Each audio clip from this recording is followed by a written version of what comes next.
अस्सलाम वालेकुम। अब हमारे वो जो मुफ्ती हनीफ कुरैशी साहब है, वो पिंडी का एक काला कौवा, पिंडी दी लोमड़ी, पिंडी दा भेड़िया, पिंडी दा लगड़ बगड़। तो मोहतरम नाज़रीन व सामीन, गुज़श्ता दिनों मिर्जा मोहम्मद अली जेलमी साहब मैं अभी बताता हूँ इंजीनियर साहब को, 295C के मुकदमे से हाई कोर्ट से जमानत पाकर बाहर क्या आए। ना चिश्ती रसूलुल्लाह पार्टी बची, ना थानवी रसूलुल्लाह, ना शिबली रसूलुल्लाह, सारे बाबे वाट के परे मारते हैं अल्लाह के फजल से। कि जनाब बड़ा शोर मच गया हमारे मतलब आपको मत सिखा चल। और मुख्तलिफ मीडिया हाउसेस के ऊपर और यूट्यूब चैनल्स के ऊपर जनाब उनके इंटरव्यूज की और उनकी जनाब पॉडकास्टों की जनाब भरमार हो गई। अब तेरा क्या बनेगा कालिया? कालिया तेरी मीम्स बनेंगी अब। यूं लग रहा था कि जैसे कोई बहुत बड़ा वर्ल्ड कप जीत के कोई पाकिस्तान का कौमी हीरो वो बाहर से आ रहा है और उस हवाले से उसको इतना जनाब प्रोटोकॉल दिया जा रहा है। तो तुम क्या समझते हो कि मैं पीछे हट जाऊंगा? ना ना ना ना ना ना, मैं तुम्हारी रोटी रोजी भी बंद करांगा। मैं सिर्फ दावत फिक्र दूंगा अपने तमाम सुनने वालों को। सिर्फ एक मिनट मैं बता दूं, सिर्फ अब तुसी ओदा मुंह ना सिर्फ 2 मिनट वेखो, अफ्रीका दा बांदर लगेगा।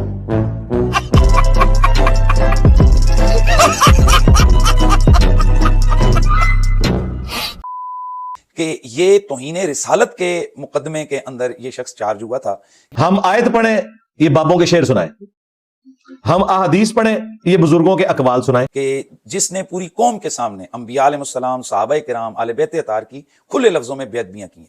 झूठ बोलो और बोलो ताकि जलील हो। इमाम आजम अबू हनीफा जैसी शख्सियत को कुत्ता तक कहा। क्या बोला तूने? सहाबा किराम को गालियां दी। क्या बोला तूने? सहाबा किराम अलैहिम रिदवान अस्तगफिरुल्लाह माअज़ल्लाह, मुआज़ल्लाह सुम्मा सुम्मा मुआज़ल्लाह, उनके हवाले से लोंडे लपाड़े के अल्फाज इस्तेमाल किए। जानवरों के नाम उनके साथ लिए। चल झूठा।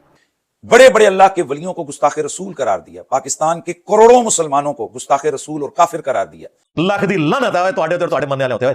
और हत्ता कि अंबिया अलैहिस्सलाम की ज़बात कुदसिया के लिए यहां तक कहा कि अल्लाह ताला की शान के सामने तो जनाब ये अंबिया अपना पेशाब भी नहीं रोक सकते। ओ मैं तेरी फरमाइश पूरी करने लगा, इंशाल्लाह रखने लगा शायद जिदा तू जवाब देना है। और फिर ऐसे गलीज जुमलों का इंतखाब किया जो मैं यहां पर दोहरा नहीं सकता अंबिया अलैहिस्सलाम के लिए, कि जिसकी वजह से इसके खिलाफ FIR हुई और इसको जेल जाना पड़ा। टाइम क़यामत तक क्या जुर्रत करो। ये कहते हैं जी फलां बाबे ने जो है वो समुंदर रोका हुआ है। तो मैंने कहा था कोई बड़े से बड़ा बाबा हो या कोई पैगंबर ही क्यों ना हो, कोई शख्स अपना पेशाब भी नहीं रोक सकता। अगर आप ये समझते हैं कि ये कुफर है जुमला, तो ठीक है, फिर आप इस जुमले को उलट करें कि बड़े बुजुर्ग भी और बड़े नबी भी बगैर अल्लाह की मर्जी के अपना पेशाब रोक सकते हैं। तो ये कहें इंशाल्लाह जाते हुए कुफर का फतवा आपको दे देंगे। आप कहेंगे नहीं ये तो नहीं कह सकते। फिर दूसरी बात बिल्कुल दुरुस्त है, बात किसी कॉन्टेक्स्ट में हो रही है। और नबियों को नहीं कहा कि तुम अपना पेशाब नहीं रोक सकते। नबियों के मानने वालों को कहा कि जालिमों, नबियों को खुदा ना बनाओ। कोई नबी बगैर खाए पिए जिंदा नहीं रह सकता, कोई नबी बगैर नींद के जिंदा नहीं रह सकता, कोई नबी बगैर टॉयलेट के जिंदा नहीं रह सकता।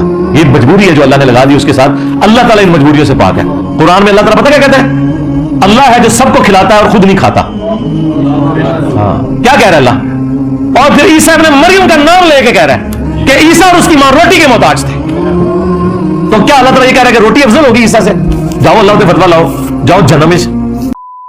और अब ये अभी जमानत पर रिहा होकर बाहर आए। मैं दावत फिक्र देना चाहूंगा तमाम सुनने वालों को। खुदा की कसम, मैं खुदा की कसम उठा के कह रहा हूं, सारे साढ़े सारे बुजुर्ग जो है ना वो कहानी ही करा के गए थे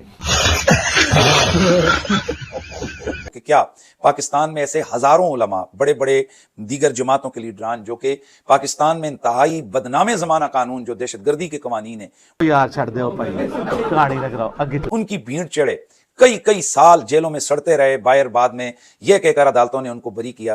अरे कहना क्या चाहते हो कि जनाब ये इनको बाइज्जत बरी किया जाता है, इनके खिलाफ कोई मजबूत सबूत नहीं मिला। ना ना, तो क्या कभी इन टेलीविजन चैनल्स ने, कभी इन यूट्यूबर्स ने उन लोगों को कि जिनको बेगुनाह जेलों में ठोंसा गया दहशतगर्दी के मुख्तलिफ दफात के अंदर, क्या उनको भी इस तरह का प्रोटोकॉल दिया गया? कंट्रोल या दीगर जो बेगुनाह मुकदमात जिनको अदालतों ने बरी किया, यहां तो सिर्फ जमानत हुई है, बरी किया, तो क्या उनको इस तरह का प्रोटोकॉल आपने मिलता देखा? आप जवाब देंगे नहीं, यकीनन नहीं, ऐसा नहीं। तो मैंने बार बार कहा था कि मनु ना छेड़ो, मनु छेड़ोगे मैं तुहाडे एंडलस नू पकड़ांगा। तो आखिर क्या वजह है कि एक शख्स जो तौहीने रिसालत के मुकदमे के अंदर गया है और जिसका वतीरा है कि वो रोजाना जनाब वो बदजुबानी बदकलामी करता है, तौबा कर, पूरे पाकिस्तान के लोगों को गुस्ताख रसूल मुसलमानों को कहता है, तो ऐसे शख्स को इतना प्रोटोकॉल क्यों दिया गया? अच्छा बताते हैं। तो मुझे बताइए क्या पाकिस्तान में जो तौहीन मजहब के कवानीन है 295A, B, C, इन पे रुजू करने से इसकी सजा टल जाती है? अगर सजा टल जाती है, जो आज 400 बच्चा जो है अडियाला में और लाहौर जेल के अंदर कैद है, वो तो अगले दिन बाहर आ जाएगा एक तौबा लिख के। तौबा पाकिस्तान के कानून में है ही नहीं है, और ये हमारा सबसे बड़ा शिकवा है रियासत से कि आप तौबा की शिक इसमें डालें। इन तीनों कवानीन में तौबा है ही नहीं है। तौबा होनी चाहिए, मेरी डॉक्ट्रिन में कुरान और सुन्नत की रोशनी में इसकी तौबा कबूल है, लेकिन पाकिस्तान के कानून में इसकी तौबा नहीं है। और अगर इस किस्म का कोई मुकदमा मुझ पे बनेगा तो ये कहेंगे ये तौबा करे तब भी कबूल नहीं है। 295 ये उसके ऊपर लगी हुई है। उसने सैयदना अमर इब्ने आस पे नाम लेके लानत भेजी हुई है खुद, और बाद में उसने कहा कि मैंने अमर इब्ने आस नहीं उमर बिन साद के नाम। सबकत लिसानी यार सबकत लिसानी ये नहीं होती है।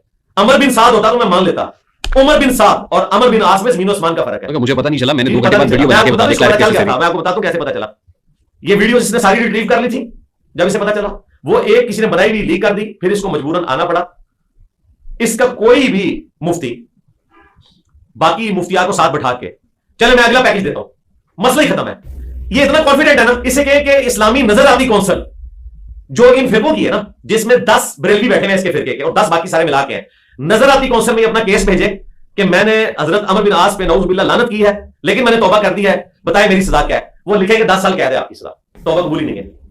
इसका केस भेजे नजराती कौंसिल को। खड़े मुर्दे को क्यों खाड़ेंगे, वो तो मामला हम करते हैं। मैंने तो अपने वकीलों को टास्क दे दिया कि जितने इस तरह के मुफ्ती हैं ना जो शरारत कर रहे हैं, इन सब के ऊपर जो है ना इनके केसेस को फिर इस तरीके से आगे लेके चलेंगे। हम पहुंचेंगे एनसीसीआई में, कहेंगे इनको फॉरवर्ड करें जरा वहां पे। So you have decided now? जी बिल्कुल डिसाइड किया। उसकी वजह यह है कि इन लोगों को अखलाक की जुबान ही समझ नहीं आ रही। अभी उसी की आप जो बात कर रहे हैं, उसने जुडिशरी के बारे में ऐसी प्रेस कॉन्फ्रेंस की है कि उसके ऊपर तो हिनेदारत लगी है। उसने हाईकोर्ट के ऊपर बात की है, तो मैंने आपके कैमरे की वसातत से उसको भी बता रहा हूं, उसके मानने वालों को भी मैंने अपने वकीलों की ड्यूटी लगा दी है कि इसके ऊपर जो भी कानूनी कार्रवाई है, अगर इन्होंने कानूनी खेलना है ना, तो फिर जितने आपको बाहर नजर आ रहे हैं कुछ अरसे बाद अंदर नजर आएंगे, जो कि कराची के एक मुफ्ती साहब ने कहा था कुछ अरसे बाद सारे एक एक करके अंदर होंगे, अगर यही इन्होंने खेलना है। और अगर ये अपनी हरकतें दुरुस्त नहीं करेंगे तो फिर हम भी कानूनी रास्ता इख्तियार करेंगे। और मेरे पास तो रेफरेंस भी इनसे ज्यादा है इनके बारे में, और कॉम्पिटेंसी भी ज्यादा है, और मेरा 1 रुपया भी नहीं लगना। मेरे तो हजारों स्टूडेंट्स हैं वो कला में, आप देखें पूरी लीगल टीम आई थी, हर जगह मौजूद है, मेरा तो 1 रुपया भी नहीं लगना। ये तो एक ना खत्म होने वाला सिलसिला है जो शुरू हो जाएगा। इसलिए इनको रियासत लगाम दे और इनको समझाए, बल्कि रियासत ना लगाम दे, मेरी वीडियो इसको लगाम दे देगी कि तुम्हारा जो ये 295A का केस चल रहा है ना, इसको अगर मैंने टेक ओवर किया और मैंने हंगामा खड़ा किया कि ये इस्लामी नजराती कौंसिल को चला जाए, तो नजराती कौंसिल में किसी एक बंदे ने भी इसके साथ खड़ा नहीं होना है, इसके खिलाफ फतवा देना है। मीडिया हाउसेस या जो जिम्मेदार सहाफी होते हैं, उनकी ये जिम्मेदारी होती है कि अगर वो कोई प्रोग्राम कर रहे हैं। पाकिस्तान में गुज़िश्ता 1-1.5 हफ्ते से जो इस वक्त हर तरफ हेडलाइंस हैं, हर जगह इंजीनियर हो रही है एक हवाले से, तो वो दोनों तरफ का मौकफ उनकी जिम्मेदारी है कि वो सामने लेकर आए। अगर एक किसी शख्स को वो बुलवा रहे हैं और वो किसी के खिलाफ बोल रहा है, तो इनकी लाजमी जिम्मेदारी है कि वो उसी प्रोग्राम में दूसरी तरफ की मौकफ रखने वाली शख्सियात को भी मदद करें, ये कहानी करानी बंद करें। और अगर किसी वजह से ऐसा नहीं कर सकते तो उनकी साफदी जिम्मेदारी होती है कि वो बाद अज़ां दूसरी तरफ का मौकफ भी अवाम के सामने लेकर आए। हाय हाय हाय हाय हाय कित्थे तुहानू सुटिया, तुहाडी चीखां निकलनियां चाहिए ने, ये जस्टिफाई ने। बस हुण तुसीं पता क्या करा करो, एक वड्डी बोतल रखो, एक चिप्सां दा पैकेट, एंजॉय करो चीखां, चिप्स खाओ, फिर पियो, फिर और खत्म हो जाए फिर रख लो। अगर कहीं ऐसा आपको नजर आए, अच्छा एक तरफा एक खास हवाले से प्रोपेगेंडा आवाम के सामने लाया जाए और दूसरी तरफ के लोगों को मौका ना दिया जाए, तो आप यकीन कर लीजिए कि ये मीडिया हाउस या ये जो साफी है, ये खास एजेंडे के ऊपर काम कर रहे हैं। एडी बड़ी बोंगी मारी है। मैं तो बोतलें नहीं पीता, मैं सादा पानी का गिलास हाथ रख के ना और घर के बने हुए चिप्स खाते हुए तुम्हारी चीखें एंजॉय करता हूं। पिछले दिनों जियो टेलीविजन चैनल के ऊपर शाहजेब खानजादा साहब ने भी मिर्जा मोहम्मद अली जेलमी साहब को बुलाया, अच्छा, और उनका इंटरव्यू लिया, और एक ताफ़ुज़ नामूस रिसालत के कवानीन को मौजू बनाकर शाहजेब खानजादा साहब ने जिस तरह ज़हर उगला, ठीक है, और जिस तरह खुले डुल्ले जनाब वाला इजाजत दी मिर्जा मोहम्मद अली जेलमी को कि वो जो मुंह में आए झूठ और फ्रॉड अवाम के सामने इतने बड़े मीडिया हाउस के जरिए से पेश करे ना। ये सिलेक्टेड खत्म नबूवत की दावत नहीं है कि सिर्फ कादियानियों के खिलाफ बोलें, और अपने बाबे जिन्होंने अपने नामों के कलमे पढ़ाए, तुम्हारे उलमा ने मुनाजरों में उनका दिफा किया, और आज मेरे डर की वजह से कह रहे हैं जी किताबें बदल गई हैं। तो ये किस मुजद्दिद ने तुम्हें बताया कि किताबें बदली हैं? किताबें नहीं बदली, डर गए थे। मेरे नबी साहब है ही कोई नहीं, तेरे बाबे थे, शाही कोई नहीं। मैं समझता हूं कि यह इंतहाई तकलीफ दे बात है और करोड़ों मुसलमानों की इस हवाले से दिल दुखा हुआ है। चलो चलो चलो।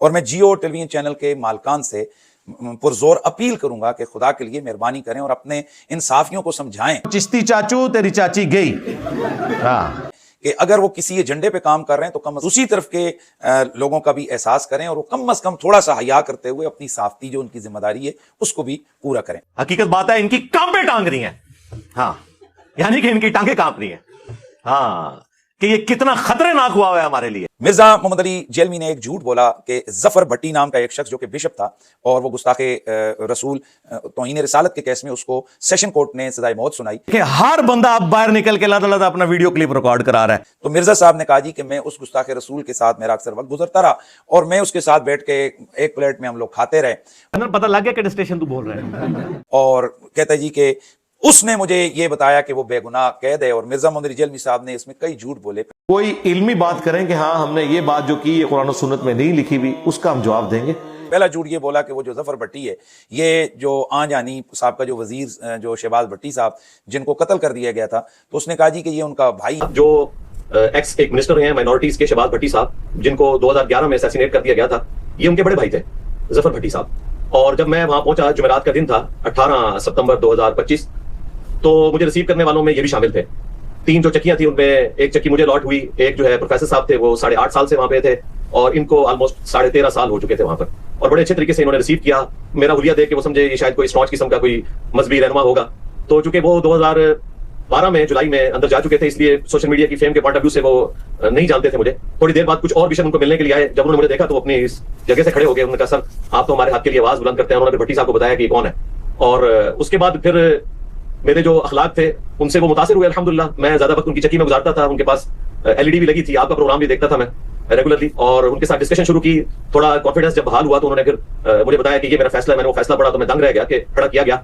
और उसके पीछे वजह ये थी कि जो इनके भाई छोटे असैसिनेट हुए थे शहबाज भट्टी साहब, उन पे इल्जाम था कि वो तौहीन मजहब की दफा 295C को खत्म करना चाहते हैं। उसके बाद चूंकि ये उनकी लाश लेने के लिए अमेरिका से आए थे और फिर कुछ अरसे के लिए यहाँ पे थे, तो इनको भी इस तरीके से इसमें फंसाया गया और अल्टीमेटली इनको 2017 में ऑलमोस्ट 5 साल ट्रायल चलने के बाद जो है, हालांकि ये बिल्कुल झूठ है, सरी झूठ है इस शख्स का, इसकी कोई तहकीक नहीं है, ओदा कोई इलाज नहीं है। ये इसका झूठ पकड़ा गया और पूरे पाकिस्तान के जो ईसाई हैं उन्होंने इसकी मुजम्मत की। अच्छा मैं जी मंजी ठोकदा जे ना उस तो बाद चू चू नहीं टैं टैं दी आवाज निकलती है। और बिलखुसूस जो शहबाज भट्टी साहब हैं, उनका जो अहल खाना है, उन्होंने वाज़े तौर पर, आपने सुन लिया होगा कि सोशल मीडिया के ऊपर आकर मिर्जा साहब को जनाब वाज़े तौर पर शट अप कॉल दी कि आप झूठ बोल रहे हैं, आप अपना ये बात जो है ना वो वापस लें। अच्छा बताते हैं तुझे। एक तो आपने बताया कि एक पादरी साहब थे, 72 बरस उनकी उम्र थी, 13.5 साल से कैद थे, और वो जिस जज ने उनको सजा दी, उस जज ने सजा देने के बाद उनसे आके माफी तक मांगी थी, और जब रिहा हुए तो रिहा होने के कुछ अरसे बाद ही फौत हो गए। ये तफसीलात बताइएगा। जी जफर भट्टी साहब जो एक्स एक मिनिस्टर हैं माइनॉरिटीज के शहबाज भट्टी साहब, जिनको 2011 में असैसिनेट कर दिया गया था, ये उनके बड़े भाई थे जफर भट्टी साहब। और जब मैं वहां पहुंचा, जुमेरात का दिन था 18 सितंबर 2025, तो मुझे रिसीव करने वालों में ये भी शामिल थे। 3 जो चक्कियां थी उनमें एक चक्की मुझे लॉट हुई, एक जो है प्रोफेसर साहब थे वो 8.5 साल से वहां पे थे और इनको ऑलमोस्ट 13.5 साल हो चुके थे वहां पर, और बड़े अच्छे तरीके से इन्होंने रिसीव किया।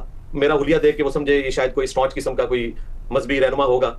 तो चूंकि वो 2012 में जुलाई में अंदर जा चुके थे, इसलिए सोशल मीडिया की फेम के पॉइंट ऑफ व्यू से वो नहीं जानते थे मुझे। थोड़ी देर बाद कुछ और विषय उनको मिलने के लिए आए। जब उन्होंने मुझे देखा तो अपनी इस जगह से खड़े हो गए। उन्होंने कहा सर आप तो हमारे हाथ के लिए आवाज बुलंद करते हैं। उन्होंने फिर भट्टी साहब को बताया कि कौन है, और उसके बाद फिर मेरे जो अखलाक थे उनसे वो मुतासिर हुए अल्हम्दुलिल्लाह। मैं ज्यादा वक्त उनकी चक्की में गुजारता था, उनके पास एलईडी भी लगी थी, आपका प्रोग्राम भी देखता था मैं रेगुलरली, और उनके साथ डिस्कशन शुरू की।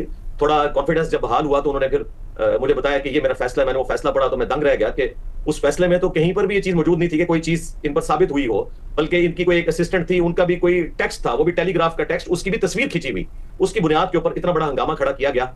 और उसके पीछे वजह यह थी कि जो इनके भाई छोटे असैसिनेट हुए थे शहबाज भट्टी साहब, उन पे इल्जाम था कि वो तौहीन मजहब की दफा 295C को खत्म करना चाहते हैं। उसके बाद चूंकि ये उनकी लाश लेने के लिए अमेरिका से आए थे और फिर कुछ अरसे के लिए यहाँ पे थे, तो इनको भी इस तरीके से इसमें फंसाया गया और अल्टीमेटली इनको 2017 में ऑलमोस्ट 5 साल ट्रायल चलने के बाद जो है वो 25 साल की सजा हुई। और जब इन्होंने अपील के लिए अपनी आवाज बुलंद की तो दोबारा से सेशन कोर्ट की तरफ मुकदमा आया। उन्होंने कहा जी आपने इनको 25 साल क्यों दिए, इनको तो आप सजाए मौत दें, क्योंकि वफाकी शरई अदालत ने तो 295C की सजा के बारे में कहा सजाए मौत है। फिर सजाए मौत हुई और अल्टीमेटली आप देखें 2017 की तरफ और 2025 अक्टूबर में जाके इनकी अपील जो है मंजूर हुई और इनका इक्विटल हुआ। और उसमें वाज़े लिखा गया कि इनसे कोई चीज साबित नहीं हुई, लेकिन उस शख्स के 13.5 साल जिंदगी के इन्होंने छीन लिए। और ये लॉन्गेस्ट बंदा है जो तौहीन मजहब में पाकिस्तान में कैद हुआ है। और उन्होंने मुझे खुद बताया कि जज ने अपनी वाइफ के समेत आके उसी दिन मुझसे माफी मांगी थी कि मुझ पे पब्लिक प्रेशर था, इस वजह से मैंने जो है वो ये सजा दी। और वो कह रहे हैं मैंने उसको माफ भी कर दिया। मैंने कहा जी आपका हौसला है और मैं पूरी मुस्लिम कम्युनिटी की तरफ से हाथ जोड़ के आपसे माफी मांगता हूँ कि ये हम मुसलमानों के मुल्क के अंदर आप जैसे लोगों के ऊपर इस तरह की तौहीन मजहब की FIR काटी गई और नाहक काटी गई। यकीन करें मेरी उनसे जब डिस्कशन होती थी हमेशा नबी इस्लाम का नाम इतने वो रिस्पेक्ट से लेते थे, हुजूर पाक कह के वो बात करते थे।